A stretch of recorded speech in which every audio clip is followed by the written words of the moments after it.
देखिए, सबसे पहले तो मैं आपका चैनल का और आपका मैडम जो आए हैं, आपका बहुत-बहुत धन्यवाद। मैं यहाँ पे युवा राष्ट्रीय लोकदल में प्रदेश अध्यक्ष हूँ।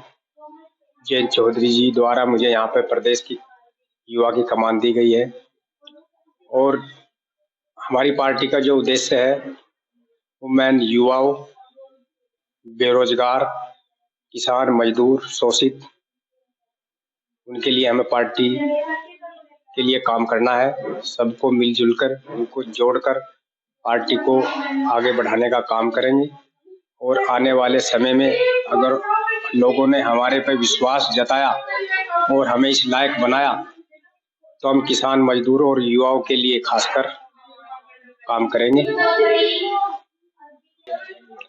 देखो, नया साल पे तो सबसे पहले तो मैं नए वर्ष पर आपको, पूरे क्षेत्रवासियों को, पूरे देशवासियों को अपनी तरफ से, अपनी पार्टी की तरफ से नए साल की बहुत बहुत बधाई, शुभकामनाएं। लेकिन जो आज का समय चल रहा है, आज किसान तृप्त है, किसान को वाजिब मूल्य नहीं मिल रहा है अपनी फसल का। आज सब लोग सुबह जब उठते हैं ठंड में, तो मीठे से शुरुआत होती है, चाय से ले लो आप, सब जगह चीनी उपयोग में लाई जाती है। और अगर एक चाय की प्याली की बात करें, तो चाय की प्याली एक 50 रुपए से लेकर 250, 300, 500 रुपए तक 5 स्टार होटलों में बिकी जाती है। लेकिन किसान को क्या मिलता है? उसका जो उसे पैदा करता है, उसको वही मूल्य। आज किसान की बहुत तरफ हालत है और किसान इस देश की रीढ़ है। सरकार को किसान के लिए सोचना चाहिए और किसान कैसे मजबूत हो, उसके लिए काम करना चाहिए। हमारा मकसद किसान, मजदूर और युवाओं के लिए है। उनकी लड़ाई हम लड़ेंगे और मजबूती से अपनी पार्टी के लिए काम करेंगे। इसके बारे में आप जानते ही हो, हर जगह क्या क्या हो रहा है। लेकिन मैं खासकर मंगलौर से आता हूँ, मेरा गांव भी मंगलौर में ही पड़ता है, गांव टिकोला कला। और उत्तराखंड का अगर देखे जाए रास्ता, तो मंगलौर से होकर गुजरता है। मंगलौर में हमारे बड़े बड़े नेता रहे हैं, मंत्री जी रहे हैं, विधायक रहे हैं, कंधों पर सरकार रही है, बड़े वजूद वाले नेता रहे हैं। लेकिन मंगलौर के लिए किसी ने कुछ नहीं सोचा। मंगलौर में आज भी स्थिति बड़ी दयनीय है, ना कोई स्वास्थ्य का वहाँ पे कोई बड़ा, जिसे ये कही जाए कि स्वास्थ्य कोई संस्था, कोई बड़ी कोई संस्था बनी हो या कोई मेडिकल कॉलेज बना हो। स्वास्थ्य के लिए मंगलौर की हालत बहुत खराब है। देखो, मंगलौर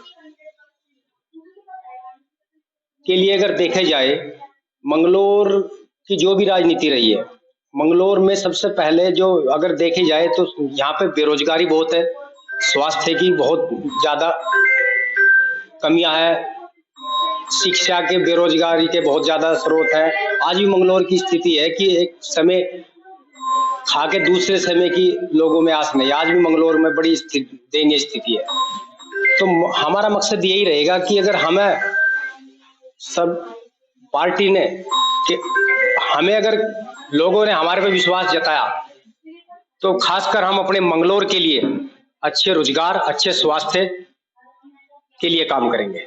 देखो, सबसे पहली बात तो यह है भाई जी, बेरोजगारी तो इसलिए है क्योंकि जब हम अपने लिए सोचेंगे, जनता के लिए नहीं सोचेंगे, तो बेरोजगारी तो रहनी है। अगर हमें जनता हमें मजबूत बनाती है और हम उस जनता की मजबूती से आज हम देहरादून में या मंत्री बनने का हमें काम उद्देश्य मिलता है, तो हमारा मकसद ये रहना चाहिए कि हम भी जनता के लिए काम करें और जितना हो सकता है ज्यादा से ज्यादा सरकार से युवाओं के लिए रोजगार की बात करनी चाहिए।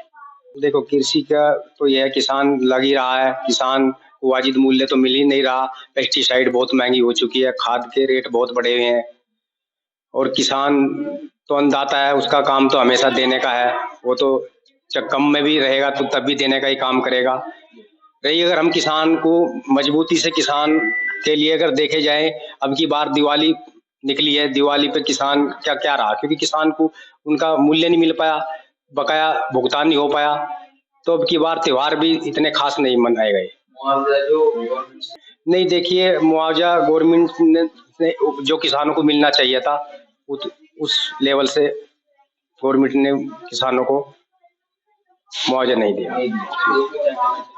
बस उसके लिए यही कहना चाहेंगे किसानों के लिए ज़्यादा से ज़्यादा उनके लिए कोई तैयार कोई पॉलिसी तैयार करी जाए जिससे किसान हमारा मजबूत हो, और किसान मजबूत होगा तो तभी देश मजबूत हो पाएगा।